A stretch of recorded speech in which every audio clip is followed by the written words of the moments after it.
Good morning friends. A very warm welcome to all of you in BYJU'S Government Exams Prep channel. दोस्तों आज के इस video में हम चर्चा करने जा रहे हैं about this day in history, यानी कि 22 नवंबर की तारीख से जुड़े उन सभी जरूरी फैक्ट्स और ऐतिहासिक इवेंट्स की जो आपकी आगामी गवर्नमेंट परीक्षाओं के दृष्टिकोण से बहुत लाभदायक साबित होंगे। इसीलिए इनको जानना और याद रखना आपके लिए बहुत आवश्यक है। तो दोस्तों चल के देखते हैं आज की तारीख से जुड़ा अपना पहला जरूरी फैक्ट। ये हुआ था वर्ष 1864 में when one of the first practicing women doctors in India, Rukhmabai Raut was born. Rukhmabai Raut एक जानी मानी भारतीय चिकित्सक और नारीवादी थी। वो कॉलोनियल भारत में पहली महिला चिकित्सक के रूप में जानी जाती हैं, लेकिन एक और भी कारण है जिसकी वजह से इनका नाम इतिहास में इतना मशहूर है। She was involved in a landmark legal case involving her marriage as a child bride between the years 1884 and 1888। इस केस ने भारत और इंग्लैंड दोनों देशों में समाज के रिफॉर्म और महिलाओं के अधिकारों के ऊपर एक तगड़ा डिबेट खड़ा कर दिया। इस केस को इतिहास में भीकाजी वर्सेस रुकमाबाई केस 1885 के रूप में याद किया जाता है। इस केस की ही वजह से ultimately with the intervention of Queen Victoria the age of consent was passed in the year 1891 और इसके अंतर्गत the age of consent for marriage was increased from 10 years to 12 years और इसको अप्लाई किया गया ऑल अक्रॉस ब्रिटिश इंडिया। अपने बचपन से ही रुकमाबाई राउत ने प्रार्थना समाज और आर्य समाज जैसे प्रतिष्ठित ऑर्गेनाइजेशंस की एक्टिविटीज में जबरदस्त पार्टिसिपेशन रखा। उन्होंने अपने प्रोग्रेसिव और डेवलपमेंट ओरिएंटेड विचारों को राइटिंग के माध्यम से लोगों तक पहुंचाना शुरू किया, लेकिन इन्होंने अपने नाम से नहीं, इनफैक्ट एक स्यूडोनिम यानी कि एक pen name the Hindu lady के नाम से अपने सारे ही राइटिंग्स को प्रकाशित किया। कई रिफॉर्मर्स और फेमस हस्तियों ने रुकमाबाई की प्रतिभा को पहचाना और इनको प्रोत्साहन देने के लिए एक फंड क्रिएट किया जिसका नाम था द रुकमाबाई डिफेंस कमिटी। इसका उद्देश्य था पैसे इकट्ठा करना सो दैट रुकमाबाई विदेश जाके अपनी चिकित्सा में उच्च शिक्षा ले सकें और इवेंचुअली वर्ष 1889 में ये अपनी मेडिकल की हायर स्टडीज के लिए लंदन चली गईं। वर्ष 1894 में उन्होंने London school of medicine for women से अपनी डॉक्टर ऑफ मेडिसिन की डिग्री प्राप्त की। ये एक बहुत रिमार्केबल अचीवमेंट था उस समय, जिस समय ज्यादातर महिलाओं को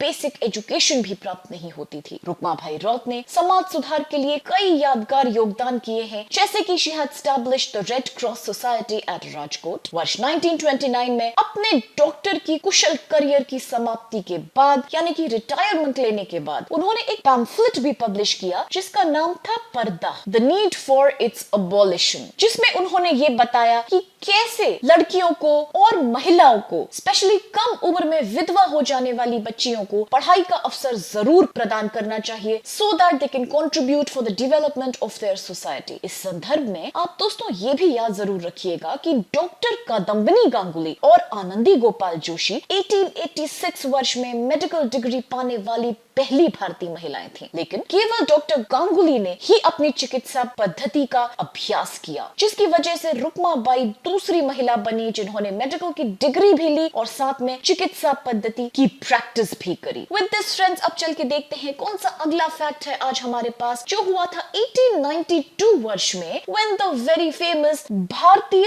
राष्ट्र आंदोलन में प्रतिभागी होने वाली और गांधी जी की आर्डेंट फॉलोअर मैडलिन स्लेट, जिनको की इतिहास में पॉपुलरली मीरा बहन के नाम से जाना गया है, उनका जन्म हुआ था। मैडलिन स्लेट एक ब्रिटिश बोर्न महिला थी और वह British rear admiral sir Edmund slate की बेटी थी। उन्होंने नोबेल प्राइज विनिंग लेखक रोमेन रोलैंड की महात्मा गांधी के ऊपर लिखी गई बायोग्राफी को पढ़ा। इस किताब को पढ़ते ही वो महात्मा गांधी के विचारों और सिद्धांतों से जबरदस्त रूप से प्रभावित हो गई और उन्होंने गांधी जी से भारत आने की अनुमति ली। अनुमति प्राप्त होने के बाद वर्ष 1925 में वो भारत आ गई और उसके बाद अपने जीवन भर उन्होंने न कि सिर्फ भारत के स्वतंत्रता संग्राम में सराहनीय योगदान दिए, बल्कि महात्मा गांधी की एक फॉलोअर बनके अपनी जीवन शैली का गुजारा किया। She was given the name of Meera बहन by महात्मा गांधी। उन्होंने अपना सारा जीवन मानव विकास और गांधी के सिद्धांतों की उन्नति करने को समर्पित कर दिया। वर्ष 1931 में लंदन के गोलमेज सम्मेलन में गांधी और अन्य नेताओं के साथ मीरा बहन भी शामिल थी। उन्होंने सेवाग्राम आश्रम की स्थापना में भी बहुत सक्रिय रुचि दिखाई। उनको अगस्त 1942 से मई 1944 तक पुणे के आगा खान पैलेस प्रिजन में बंद कर दिया गया उनके फ्रीडम स्ट्रगल में पार्टिसिपेशन के लिए। लेकिन अपनी रिहाई के बाद गांधी से अनुमति लेके उन्होंने मूलदासपुर माजरा नामक एक गांव जो कि रुड़की के समीप स्थित है, वहां किसान आश्रम की स्थापना की। She is also known to have established the Pashu Lok Ashram near Rishikesh and a settlement by the name of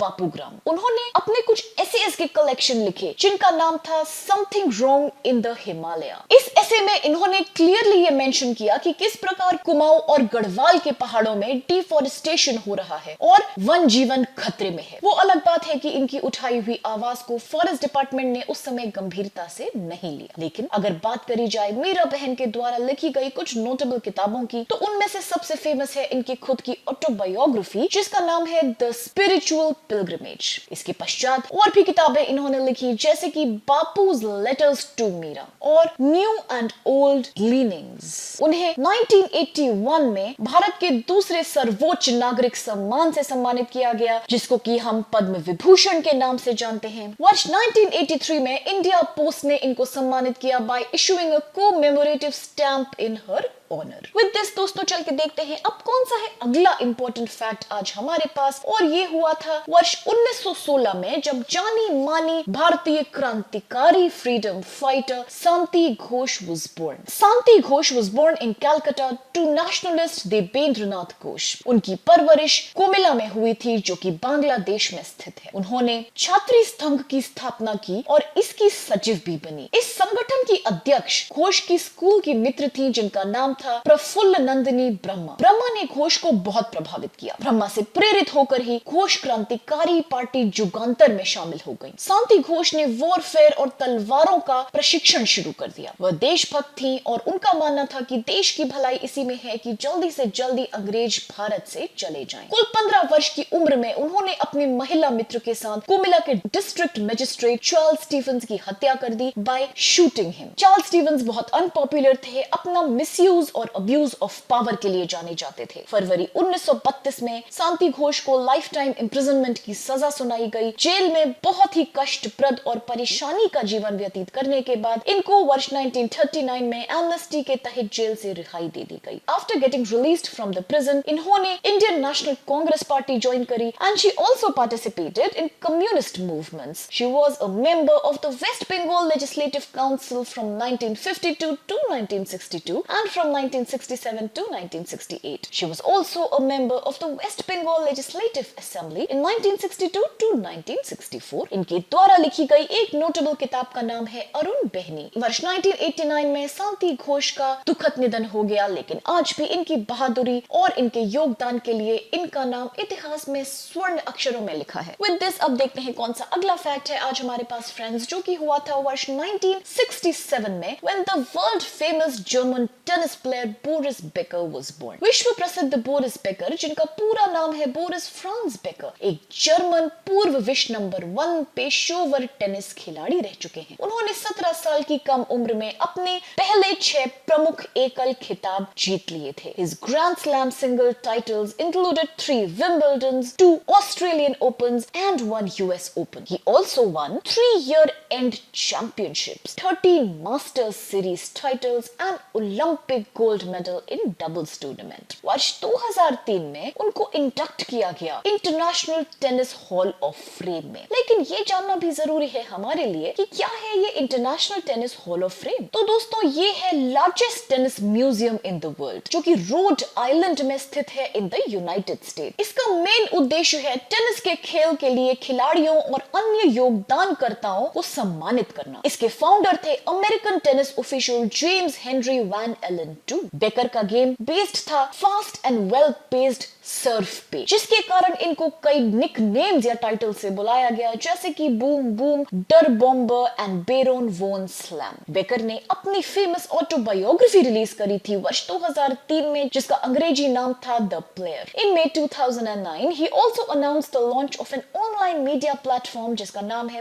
Boris Becker TV. चर्चा जब भारत की करी जाए तो ये तो हम सभी जानते हैं फ्रेंड्स कि कई महिला और पुरुष टेनिस प्लेयर्स ने देश का नाम रोशन किया है विश्व भर में। में अपने अनोखे और जबरदस्त टेनिस परफॉर्मेंस से। फिर चाहे बात हम सानिया मिर्जा या अंकिता रैना की क्यों ना करें, या फिर रोहन बोपाना या यूकी भांबरी की क्यों ना करें, लेकिन क्या आप ये भी जानते हैं कि the all India tennis association नाम की एजेंसी, यानी कि जो हिंदी में अखिल भारतीय टेनिस संघ कहलाता है, वो गवर्निंग बॉडी ऑफ टेनिस है भारत में। It was established in the year 1920। इसको आप जरूर याद रखिएगा कि 1920 वर्ष में हुई थी ऑल इंडिया टेनिस एसोसिएशन की स्थापना। इसके हेडक्वार्टर्स न्यू दिल्ली में स्थित हैं and it is affiliated to the International Tennis Federation and the Asian Tennis Federation. With this अब देखते हैं कौन सा अगला फैक्ट है आज का हमारा, जो कि हुआ था वर्ष 1997 में, जब भारत की जानी मानी अभिनेत्री और model Diana Hayden one the miss world title. Diana Hayden Bharat की जानी मानी अभिनेत्री तो है ही, लेकिन साथ में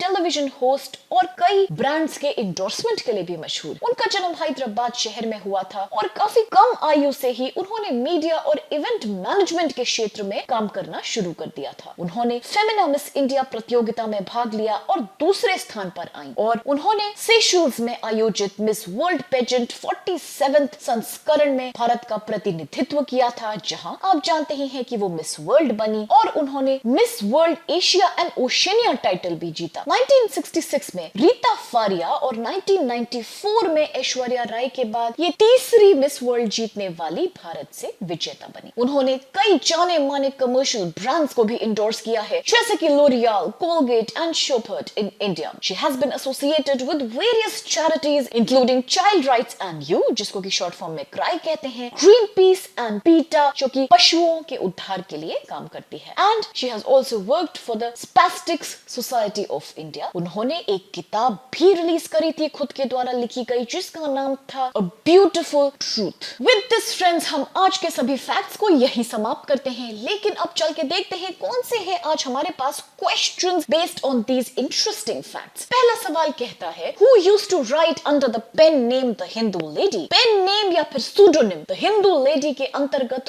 कौन लिखता था अपने आर्टिकल्स और किताबें? ऑप्शंस आपके पास हैं, A Kadambini Ganguly, B Rukma Bai, C Anandi Gopal Joshi, या फिर डी कामिनी रॉय। अगला सवाल कहता है, who has written the book the spiritual pilgrimage? Spiritual pilgrimage पुस्तक किसके द्वारा लिखी गई है? ऑप्शंस आपके पास है, ध्यान से देखिए फ्रेंड्स, ए सरोजनी नायडू, बी का दम्बिनी गांगुली, सी मैडलिन स्लेड, या फिर डी पद्मजा नायडू। क्लियरली हमने आज के वीडियो में डिस्कस किया है इस किताब और उनकी लेखिका के बारे में, और अगर आपने ध्यान से वीडियो देखा है तो जरूर आप इसका उत्तर जानते होंगे। जो कि कंफ्यूजन है तो आई स्ट्रांगली सजेस्ट आप एक बार फिर से चल के देखिए कि कहां और किस पॉइंट पे हमने की थी इस फेमस किताब की बात, और जल्दी से हमें उत्तर दीजिए कि कौन है इसकी लेखिका। और अब देखिए अगला सवाल आज का, who has written the book Arun Bahni? Arun बहनी नाम की पुस्तक किसके द्वारा लिखी गई है? ऑप्शंस हैं, ए शांति घोष, बी सुनिधि चौधरी, सी कमला नेहरू, या फिर D Prafulla Nandini Brahma. The next question says, in which country